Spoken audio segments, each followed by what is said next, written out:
সুনামগঞ্জে মাছ ধরতে গিয়ে বজ্রপাতে এক ভাই নিহত ও অপর ভাই আহত হয়েছেন।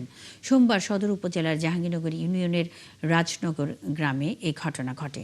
নিহত ১২ বছরের আবির হোসেন রাজনগর গ্রামের আব্দুল মিয়ার ছেলে। আহত হয়েছেন তার ছোট ভাই আরিফ হোসেন। পরিবার জানায়, বিকেলে বাড়ির সামনের হাওরে মাছ ধরতে যায় দুই ভাই।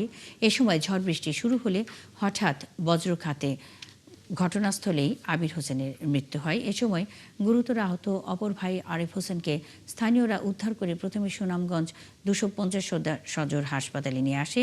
কর্তব্যরত চিকিৎসক তাকে উন্নত চিকিৎসার জন্য সিলেট এমএজি ওসমানী মেডিকেল কলেজে হাসপাতালে পাঠিয়েছেন।